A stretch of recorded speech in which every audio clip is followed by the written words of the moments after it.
Hello everyone, I'm Heather, and in today's video, I'm going to explain to you the 3 reasons why we decided to cancel our Thrill Waterpark tickets on Perfect Day at Coco Cay on our next Royal Caribbean cruise. It's July 2024 now, and in just a couple of weeks, Royal Caribbean is going to be releasing their 6th Oasis class cruise ship. Currently, the Oasis class includes Oasis of the Seas, Allure of the Seas, Harmony of the Seas, which we have cruised on before, Symphony of the Seas, and Wonder of the Seas. Utopia of the Seas is going to be joining her sister ships starting July 19th, 2024. We are booked on Utopia of the Seas. That is our next cruise. Royal Caribbean is trying something a little different with Utopia of the Seas in that even though it's one of the largest cruise ships in their fleet and one of the largest cruise ships in the world, they are going to be doing 3 and 4 night Bahamas itineraries on Utopia of the Seas. So we're actually taking a 4-night Bahamas itinerary, which is something we've done before on other cruise ships. My understanding is that they wanted to try something a little different with their latest Oasis class ship for 2 reasons. One, to give people a taste of what it's like to cruise on an Oasis class ship and see if they like it, and then maybe that will entice them to want to book a longer cruise on one of the other ships. And 2, to accommodate all the people who maybe can't take time out of their schedule or maybe can't afford, for one reason or another, to take a full 7-night or longer cruise on an Oasis class ship. But they really want to be able to go on that kind of ship. So we're really excited about this. And if you want to make sure you don't miss any of my upcoming videos from our Utopia of the Seas cruise and everything we think of the ship and all of that, make sure you're subscribed to the channel so you don't miss any of those upcoming videos. Then for those of you who don't know, many cruise lines do have their own private islands. Sometimes it's not exactly an island, but a private island destination, usually in the Bahamas. Royal Caribbean has 2 private island destinations.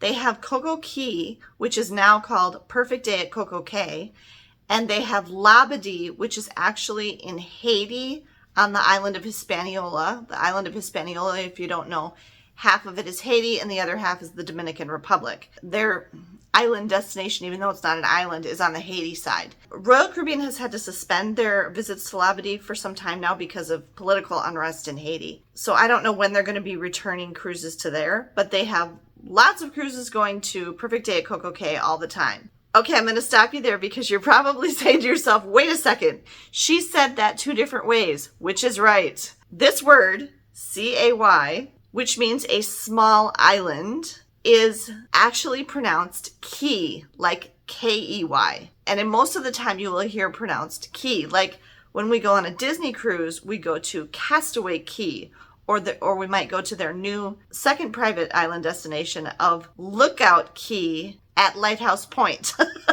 Okay, which again is one of those kind of like Labadee where it's not actually technically an island, but they're still calling it a key to make it, I don't know, to make it similar to Castaway Cay. But it is actually pronounced key. However, Royal Caribbean trademarked the name Perfect Day at Coco Cay, and they mean for you to pronounce it K because it rhymes with day. So that's just kind of a little quirky thing that Royal Caribbean did, but it definitely does roll off the tongue to say Perfect Day at Coco Cay. So that's why you'll hear me say the word 2 different ways. All right, our history with Coco Cay, the island, is the first time any of us went there is my oldest son, Andrew, was actually there first without any of the rest of us in 2013 when he was still in high school. He went there on Monarch of the Seas, which is a ship that Royal Caribbean doesn't even have anymore. It was one of their earliest, smallest ships. He went there on a school trip with a whole bunch of classmates and people from his high school. He got to go to Coco Cay when it was in its original state, and he had a really good time there. The next time we were there was in 2018, August of 2018, on Mariner of the Seas. And that was me and my younger 2 kids, Megan and Ben. We were on the cruise over my birthday. Coco Cay was still basically in its original state as far as what the visitors got to see, but you could see that they were working on the construction of both the pier, which they didn't have before. You used to have to tender there, and all the stuff that they've done to Coco Cay since to transform it into Perfect Day at Coco Cay. So the construction was of the pier and of the stuff on the island was going on when we were there in 2018, but they didn't finish it for quite a while after that. The next time we were there was in May of 2022, not quite 4 years later. And at that time, Perfect Day at Coco Cay was complete and it had been completely transformed into Perfect Day at Coco Cay. The island is beautiful. It's a beautiful private island destination. They did a really good job with it. One of the big attractions on Perfect Day at Coco Cay is the Thrill Waterpark. That's the thing that you'll see with the slides, the big tall slides and everything sticking up. It's very colorful. I mean, the whole island is colorful, but it's the big tall water slide area. It's a water park on the island. If you have been following my channel for a while and you saw our video from the day, it was actually Megan's birthday, that we were on Perfect Day at Coco Cay in 2022, you know that we were not able to get Thrill Waterpark tickets. You have to buy those in advance. And they do sell out pretty quickly. It's very popular. The reason we weren't able to get them is because we booked that cruise extremely last minute. And I made a video all about that you can go back and watch. The kids at the time were both teenagers and they were quite disappointed that they didn't get to try out Thrill Waterpark when we were there on our Harmony of the Seas cruise in 2022. So at that time, I promised them that the next time we came back to Perfect Day at Coco Cay, I would make sure to get them tickets to Thrill Waterpark early. And I did. As soon as I paid off our Utopia of the Seas cruise, I booked Thrill Waterpark tickets for Megan and Ben right away. So why did I cancel them? Okay, number one reason that I canceled the Thrill Waterpark tickets. The kids have kind of aged out of water parks. They just aren't as interested in it anymore. They're not as keen on going on water slides. I mean, they'll still enjoy a water slide, but even for myself, there was some point in my adulthood where I'm kind of yeah, I don't really care if I do water slides anymore. The older you get, the harder it can be to get in and out of tubes and climbing all those stairs to get up there and everything. And I personally cannot stand in line, and stairs are difficult for me still because of my ankle injury. And so Andrew and I were not going to do Thrill Waterpark with them. It was just going to be Megan and Ben. I had only bought the tickets for them. And we were just going to go sit and chill somewhere on a lounge chair, okay, while they were doing the water park. But even the kids now, who are older now, are no longer interested in doing the water park. They're not interested in standing in line. They don't really care that they're not going to get to do the water slides. They just don't care. This is kind of the same reason that we don't go to Wisconsin Dells anymore, which I talked about in this video. Even though they were disappointed that we couldn't do it 2 years ago, in only 2 years' time, they completely lost interest. It wasn't even hesitation. When I asked them, would you be bummed if you didn't get, they're like, I don't care. They didn't care at all. They answered immediately that they didn't care if they didn't go do it. So that was the number one reason I canceled it. Number two reason that I canceled the Thrill Waterpark tickets is we're going to be there in the summer in the Bahamas, and it's going to be very, very, very hot. We know this because we've done it before. And so I wasn't real keen, and they weren't either, on standing in the sun in line, or even, being on the slides and stuff out in the exposed sun and how hot it's going to be. I really feel like when we're on the island, we're either going to be staying in the shade or in the water, like in the ocean or the pool or something, because it's just going to be so hot to be out there exposed in the sun. So that was the second reason. The third reason that I canceled the tickets is because I took a look at who else was going to be docked in the island with us that day. And it was our sister ship, Harmony of the Seas, which we've been on before, which is the ship we were on last time we were there. So Harmony of the Seas and Utopia of the Seas, which we'll be on, are two Oasis class ships, and they're the biggest except for Icon. But Harmony of the Seas, very, very, very big ship. Oh, Utopia of the Seas, very, very, very big ship. That's a lot of people. That's going to be like 10,000, 11,000 people on the island at once. And that's going to be a lot of people who want to do Thrill Waterpark, and probably going to increase the chance of them having to stand in line exposed in the sun. So when they heard that it was Harmony of the Seas was the other ship in port with us that day, they're like, oh, forget it. So that is the third reason. So that's something you might want to consider. You might want to look up, if you're going to Perfect Day at Coco Cay or one of the other cruise line private island destinations, or any port really, you might want to look ahead of time to see what other ships are going to be in port with you that day and how busy the port's going to be and how many people are going to be there, and take that into consideration when you're choosing what to do that day. What shore excursions do you want to do? Is there going to be a lot of demand for shore excursions? Is that going to make you more likely to need to book them earlier? Or do you definitely want to skip doing the shore excursion because it's going to be so crowded, or all that kind of stuff? Knowing what other ships are in port with on any port day is going to help make that decision a little more informed for you. So that's something that I always like to do when we cruise. Sometimes if I know that we're just going to stay on the ship, or I know that we already have an excursion booked that's not going to be a problem, I do like to sometimes be surprised by who else is in port with us. Oh, look who's here. Look what other ships are here today. But when it's something like this where it's everybody's getting off in the same place and there's going to be a lot of demand for things, I definitely like to know what other ships are going to be there with me. Okay, and then there was one last kind of bonus reason why I decided to cancel the tickets. And this is kind of a long story, but I'll sum it up for you quickly because there's something very important that I want you to get out of this. Originally, when I booked the cruise, I booked just for me, Megan, and Ben, and we were all in one stateroom, one cabin. Side note, and I'm going to be making a video about this coming up soon, so stay tuned for that. One of the things we thought of after I did that was we remembered from Harmony of the Seas that Ben really did not like that third bed. On the Oasis class ships, the third and fourth beds in the rooms are technically a sofa bed and a trundle bed out of the sofa. So one person is actually basically sleeping on the floor on a mattress, and the other one is basically sleeping on the cushions of the sofa. It's not one of these that flips over like on Disney Cruise Line.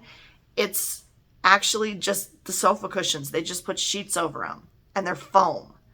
And Ben really did not like that at all. We did discuss if it came down to it, and it was the three of us in the one cabin on Utopia of the Seas, that Megan said, no, I'll take the third bed so he can have a regular bed. You know, we would take the big bed and split it, and I would be in one and Ben would be in one, which is what we did when we went to Alaska on the Eurodam on Holland America. What happened was, later I realized that Andrew could go with us. We talked about it. He wanted to go with us. And squeezing 4 people into one of those cabins, I was like, no. So we booked a second cabin, and Royal Caribbean moved Ben from our cabin to a different cabin we actually changed our cabin too. We moved completely to a different place in the ship and got 2 cabins side by side. So we have 2 adjacent cabins. Megan and I will be in one cabin. Ben and Andrew will be in the other cabin. So now nobody has to sleep on the third bed. Yay! But the problem that happened was when they did that, they missed a step. The first thing they're always supposed to do if you ever remove somebody from a booking, if you remove them from a cabin, like what they were taking Ben off of my booking, they didn't cancel his shore excursions first. So we had a whole big many hours spent on the phone with Royal Caribbean support team trying to get this all straightened out. It was a big mess. The point is that Ben was now on a new booking under Andrew's name in a different room, but they still had his Thrill Waterpark ticket attached to my room. In the process of getting that fixed, they manually canceled Ben's Thrill Waterpark ticket. So Ben didn't have one anymore. So just Megan had one on my booking. And I'm going to tell you that at the time I booked them originally, which was about 3 months prior to the cruise, so right after I paid off the full balance, so probably around 90 days, they were $91.28 each. So I paid $184 or something. To rebook Ben a new ticket under his and Andrew's booking now, it's up to like $135. And I didn't want to pay that much, you know, so it had gone up a lot, and it's probably going to continue to get more expensive the closer you get to the cruise. And if there's any Thrill Waterpark tickets left when we board Utopia of the Seas, it'll probably be even higher than that. So when you book a Royal Caribbean cruise, especially if it's a big ship like that and there's a lot of demand for things, anything that you can book ahead, book it as early as you can. So you're paying the least amount possible, because everything, including dining packages, internet packages of Wi-Fi, drink packages, photo packages or photos, and shore excursions, all of that stuff that you can book ahead, is going to be least expensive early on, and the closer it gets to the cruise, it gets more and more expensive. And when you're actually on the cruise, it's going to be the most expensive yet. I will give you one little tip about Wi-Fi or internet though. It kind of is a bell curve. The farther away you are from the cruise starting, the cheaper it's going to be, and it's going to get more expensive and more expensive and more expensive until you get on the ship. And then each subsequent day that you're on the ship, it's going to drop. Because now you're not getting it for all the days of your cruise. You're getting it for only however many cruise days are left. So if you wait and buy it on the third, fourth, even last day of your cruise, we've done that before, it's going to go down in price. So if you only need Wi-Fi like for the last 2 days or something, just get it then and it'll be cheaper. And this isn't just Royal Caribbean. This is probably every cruise line. The earlier you buy things that you can book in advance, the better, because they're going to be less expensive. I had a man where I was next to on our Navigator of the Seas cruise last January who was next to me at a photo kiosk on the last night of the cruise.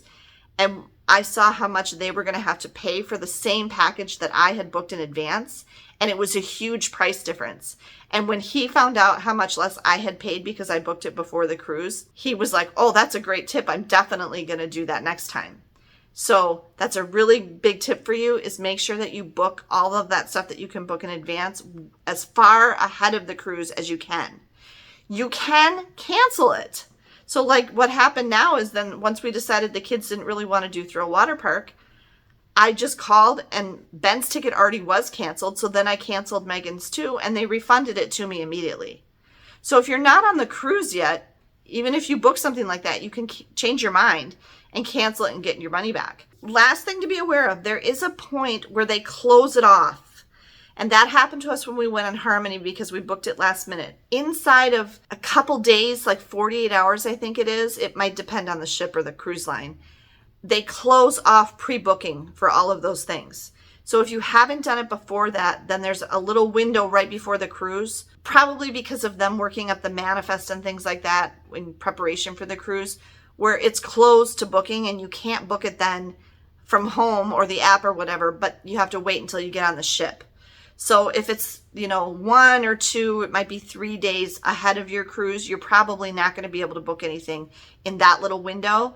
And so if you didn't book it before that, you're going to have to wait until you get on the cruise ship to book it. So there you go. That's all the information about why we decided to cancel our Thrill Waterpark tickets on Perfect Day at Coco Cay.